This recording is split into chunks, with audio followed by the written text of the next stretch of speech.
Assalamualaikum warahmatullahi wabarakatuh. Perkenalkan, nama saya Alvina Damayanti dengan NPM 10121562.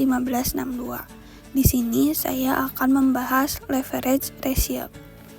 Lalu apa itu leverage ratio? Definisinya adalah salah satu rasio dalam akuntansi atau keuangan. Biasanya rasio ini digunakan untuk mengukur kemampuan perusahaan atau industri dalam hal kewajiban atau hutang untuk melunaskannya, baik hutang jangka panjang maupun jangka pendek.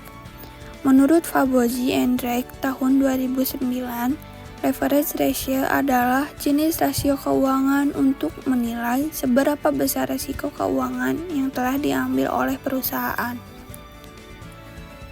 Fungsi dari leverage ratio ini adalah yang pertama, akan berfungsi untuk menilai kemampuan keuangan suatu perusahaan dalam jangka waktu panjang atau pendek. Leverage ratio bisa berguna untuk melihat elemen apa saja yang berasal dari utang atau pinjaman. Lalu yang kedua, tidak hanya dapat melihat hutang ataupun pinjaman. Leverage ratio juga bisa digunakan untuk melihat pergerakan modal yang digunakan oleh perusahaan. Lalu yang ketiga, bisa melakukannya tracking modal, hutang, dan pinjaman, sehingga mampu memberikan analisis terkait keuangan untuk melunasi hutang. Lalu yang keempat, dalam keuangan perusahaan, leverage ratio berarti sebagai bahan evaluasi performa keuangan yang nanti akan menjadi patokan bagi investor untuk melakukan pendanaan dan memutuskannya. Selain investor, leverage ratio juga bisa dijadikan acuan oleh para kreditur untuk mempertimbangkan berbagai hal. Lalu, leverage ratio juga bisa menjadi alat ukur beberapa banyak modal yang bisa dijadikan jaminan dalam pelunasan hutang. Lalu yang terakhir adalah dengan adanya leverage ratio juga perusahaan bisa mengetahui tanggal jatuh tempo untuk pelaksanaan hutang. Nah, dari leverage ratio ini terdapat 4 jenis. Yang pertama adalah debt to EBITDA ratio. Di sini EBITDA itu singkatan dari earning before interest, tax, depreciation, and amortization, yang merupakan sebuah ukuran atau metrik kinerja keuangan perusahaan secara keseluruhan dan digunakan sebagai alternatif untuk laba bersih dalam beberapa situasi keuangan. Rumusnya adalah total hutang dibagi dengan total keseluruhan dari EBITDA atau earning before interest tadi. Lalu ada debt to equity ratio.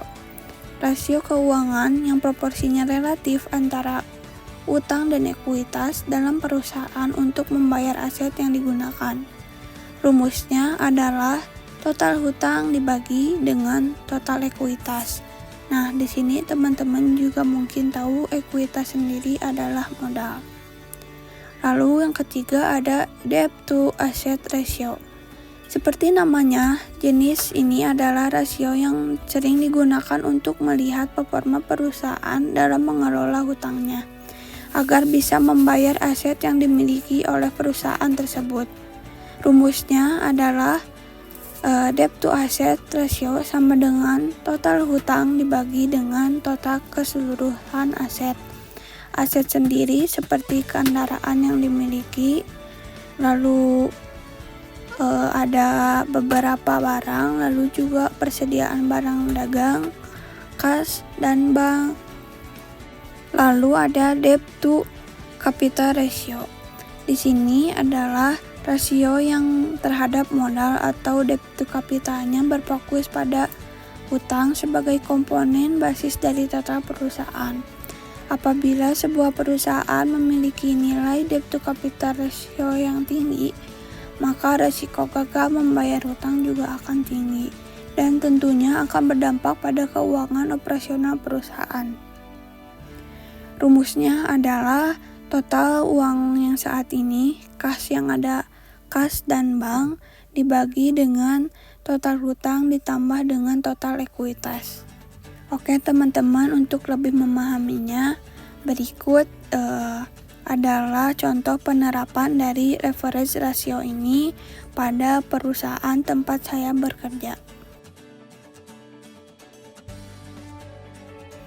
Oke teman-teman, yang harus pertama dimiliki adalah data laporan keuangan. Itu ada neraca dan laporan laba rugi perusahaannya.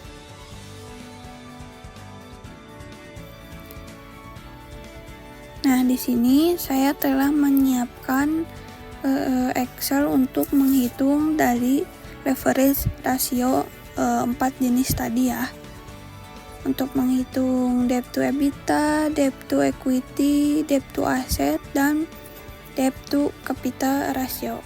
Sini sudah disediakan terlebih dahulu.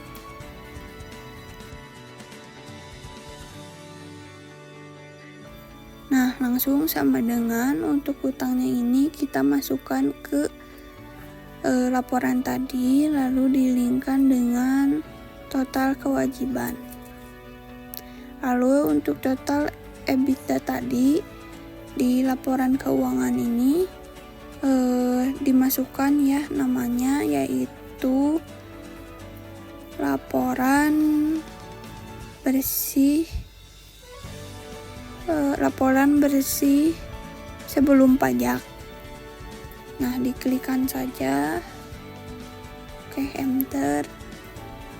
Nah, lalu kita masukkan rumusnya, yaitu sama dengan hutang dibagi total EBITDA tadi. Nah, di sini adalah hasilnya 1, harusnya hasilnya koma. Tenang teman-teman, bisa klik yang 00 di atas sebelah kanan. Oke, ini adalah hasilnya. Lalu kita akan menghitung semuanya dulu, baru nanti akan dijelaskan kembali. Ini total ekuitas sama dengan adalah total dari modal ya, mau itu modal saham atau laba ditahan sama laba berjalan.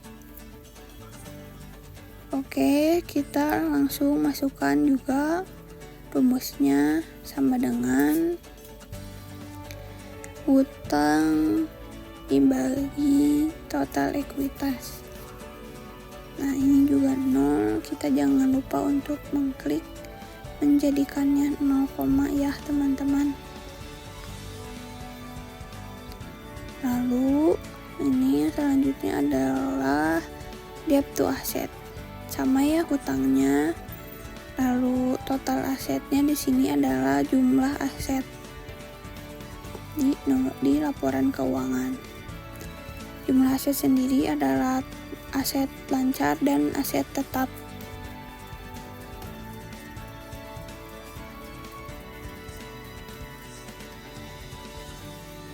Lalu di sini kita masukkan rumusnya, yaitu total utang dibagi dengan total aset. Lalu kita ubah juga jadi 0, nah, yang terakhir di sini adalah debt to capital ratio. Di sini ada 3 elemen. Utangnya tetap sama, nominalnya sama ya. Itu total dari kewajiban. Lalu total ekuitasnya sama dengan tadi, debt to equity. Lalu uang saat ini. Nah, untuk uang saat ini kita masukkan kas dan bank, karena itu menjadi uang pegangan atau uang yang ada secara real pada perusahaan.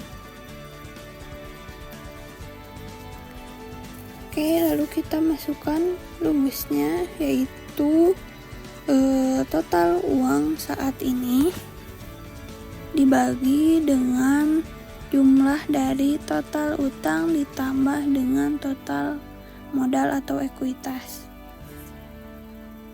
Lalu di enter saja. Jangan lupa untuk menjadikannya sebagai desimal 0,64.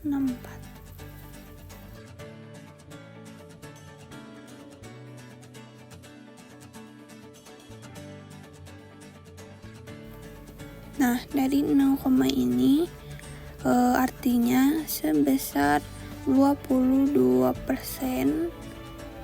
dari total aset yang ada akan menjadi jaminan bagi pelunasan hutang.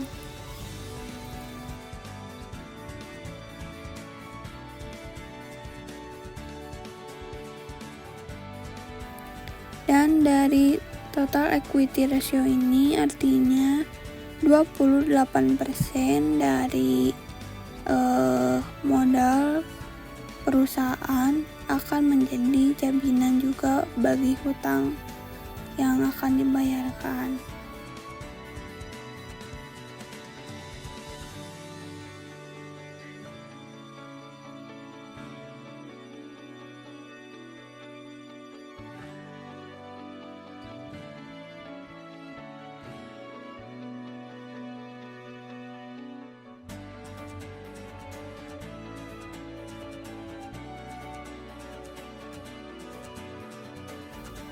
Nah, baik teman-teman, untuk kesimpulannya adalah semakin tinggi hutang akan semakin sulit untuk mendapatkan keuntungan dengan adanya leverage ratio.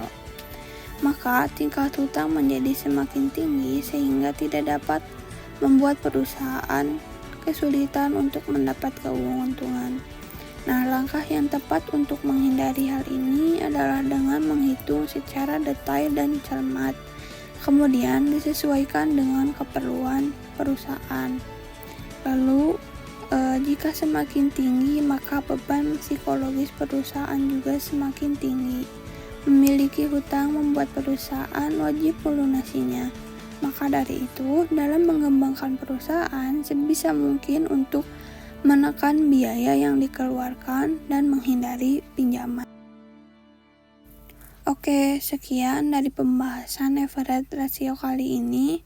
Terima kasih, semoga bermanfaat. Wassalamualaikum warahmatullahi wabarakatuh.